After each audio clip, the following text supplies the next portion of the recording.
for almost 13 years and we never had a bed frame. Hold up.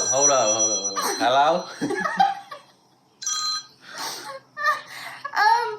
We're gonna be making a headboard and we're gonna share our process.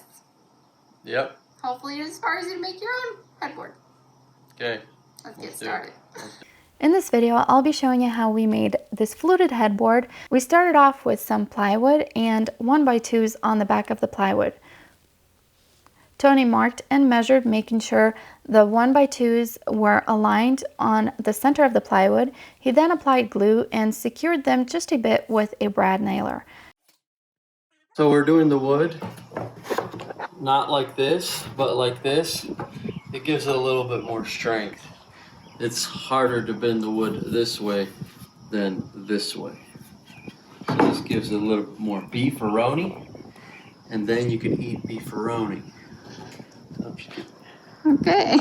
We used a chalk line to mark where we attached the frame. Then we flipped the headboard over, and this is what we were left with. These were our guidelines for securing the frame to the plywood with screws additionally. I feel like this made it so much more durable because we used plywood that was only like 1/2 inch thick, so this made it not feel so flimsy. We made sure that our screws were a bit countersink so that when we apply joint compound, they are not in our way. Tony then used some 80 grit sandpaper and roughed up the whole surface. This is important so that the joint compound sticks to it really well. When I was picking the plywood at Home Depot, I actually noticed that the plywood they sell for like building furniture and stuff was a lot cheaper than the builder's grade plywood. So if you guys are looking for something more budget friendly, I would check that section of Home Depot. I also had my plywood cut to size at Home Depot, which saved me so much time. If you are liking this video, don't forget to give me a thumbs up and subscribe so you don't miss any more DIYs. You're about to run into something. Okay, so here's what we used to make this headboard. I got this cake icing kit on Amazon. I'll go ahead and link all the supplies we used in the description if you guys need it. So this is the joint compound we use. You can actually also use the regular one. This is the ultra lightweight because I was worried it might be too heavy, but honestly, I don't think it would make that much of a difference because this headboard ended up being very, very lightweight. I also picked up these clamps at Lowe's, and we had this metal ruler that we had planned on using as a guide. So our first attempt did not go well at all. I think my #1 mistake was applying way too much joint compound. When we ended up scraping over it with a scalloped spreader, a huge clump fell off at the end, and this also caused a lot of overflow on the sides of the spreader as well. We scraped all that off completely and reapplied the joint compound, making sure I worked it into the wood as I kind of spread it out. This made it a lot smoother and ready to form into any shape. We decided to use a 1x4 instead of the metal ruler because it would help guide the icing spreader more easily. It kind of just helps you lean on it as you're swiping as well. So our second attempt was so much better, but there were still little areas of concern. Small bubbles kept coming up. There was texture that kept coming up as well. And we noticed we had to swipe multiple times because some areas were not getting enough compound. And it was almost impossible to get it perfect from one swipe. So we moved on to our next section and aligned the spreader to overlap a bit on our first swipe. So here are the steps that we feel like finally were successful for us. We learned that the best way to do this is pretty much massage the joint compound into the wood as you're smoothing it out evenly.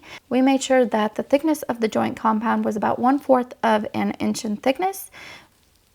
We also used a spray bottle with some water, and we sprayed it about 3 to 5 times before swiping over.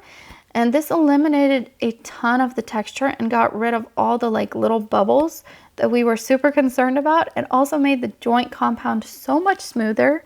Unfortunately, we have come to the conclusion that there is no way you could get this done with one swipe.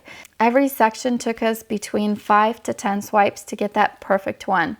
Every time we would swipe the first time, we would see the areas that didn't have enough, and we kind of just added a bit more in those areas and kept swiping until we got that perfect one. Another thing we couldn't figure out was the overflow that we kept getting from each swipe. I didn't worry too much about this actually, because I decided that I would sand it down once it was all set. We worked our way all the way down the plywood until we got to the very last bit. On this last section, we actually had to overlap quite a bit. I think it was about 3 clicks down. So I didn't get this part on video, but we did clean the scalloped spreader quite a bit throughout the video. We just used a damp rag and a clean bucket of water that we kept washing it in every time we swiped, and it started looking too dirty. For the last section, we followed our technique, and of course, as you can see, the first swipe is never perfect. We filled the areas that needed some more joint compound and swiped a few more times until it looked perfect, and that's it. This was all done. I feel like this was the hardest part, and I was actually really pleased with it at this point because I was the most concerned about getting it to look even. The next day, the joint compound was completely dry, and I decided it was time to sand it. Thankfully, there was no cracking in the compound at all. This was something I was quite concerned about, so when I woke up and saw no cracking, I was super happy. I used 220 grit sandpaper to smooth out all the ridges where the joint compound had overflowed past the spreader, and I then used my dual sander to clean up all the edges. Whatever you do, do not use the dual sander to clean up the ridges in the middle of your fluting. This stuff sands so easy. I feel like you could damage the fluting way too easy like that. As for the texture of the joint compound itself, I wanted it to be a lot smoother, as smooth as possible. So to get rid of that grittiness, I used a scoring pad and went over the whole surface, making sure I was going with the grain of the fluting vertically, not horizontally. Next, it was ready for paint. I used the color Honeycomb from Sherwin. I will add the exact number in the description section if you guys need it.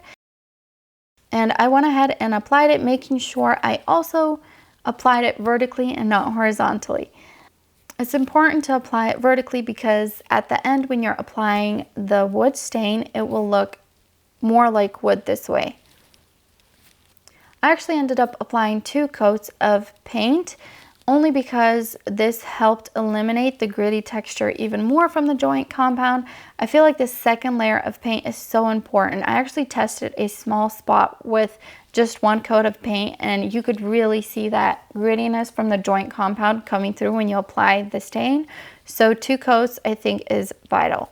For my stain choice, I went with a combination of cherry gel stain and golden oak.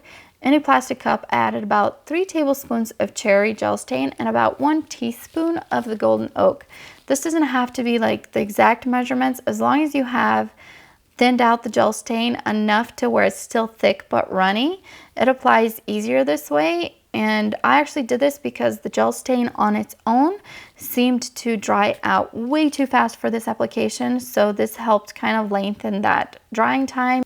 Okay, next I used a cheap brush and applied the stain mixture onto the fluting, making sure I was applying it vertically again. I did not leave it super wet. I actually went over the areas and kind of wiped them down with a paper towel, just a bit. And then I actually wiped my brush down as well. And I went in and went over that same area again, blending whatever was left on the surface all together. This kind of gave me a more even look. Whatever you do, do not brush horizontally. Always brush vertically. So my original inspiration for this DIY headboard was a picture I had found on Pinterest. It's been on my Pinterest board for a few years. Originally, I did plan on using real wood, but after finding out that it was like $5 a piece of trim, I decided to try and find an alternative, and that's actually how I came up with this idea. I remembered a cake decorating video that I had seen, which reminded me of the same fluting look that I was going for, and that's how this idea was born. I let the first coat of stain dry overnight, and the next day I took a more detailed brush that had hard bristles, and I created some darker streaks along some of the fluting. I did about 1 to 2 pieces of fluting darker at a time, leaving gaps in between. I also tried not to leave it super wet because I feel like the stain kind of just melted into it and I couldn't see the streaks. I wanted to make sure I could see like streaks going up and down. I feel like this last step hit the nail on the head. Without these darker areas, it just looked too flat and didn't look like real wood. I know that real wood tends to sometimes stain darker in areas, and that's why I decided to do this. So I am actually not the inventor of this faux wood technique. If you guys don't follow Haley Garcia, I follow this girl on Instagram. She is amazing. I'm gonna tag her on here so you guys can follow her. But she actually redid her white door and she turned it into wood, and it looked amazing. And after I saw how she did that, I was like, that is my answer to make my fluting look just like wood. I love the clean look it gives our room. The fluting actually turned out way better than I was expecting. The edges look smooth. The actual lines look really straight, even though some of the areas I felt like looked a little wavy. The only thing I regret with this DIY is my choice in color of stain. I went with cherry gel stain that I mixed with a little bit of golden oak, and I feel like it's just a little bit too orangey. I wish it was more toned down. This headboard measures 64 inches in length and 33 inches in height. I love that we made it this tall. It looks like a real headboard this way, and it doesn't just like float up in the air. I also made this cute little vase with a cherry wood stain as well.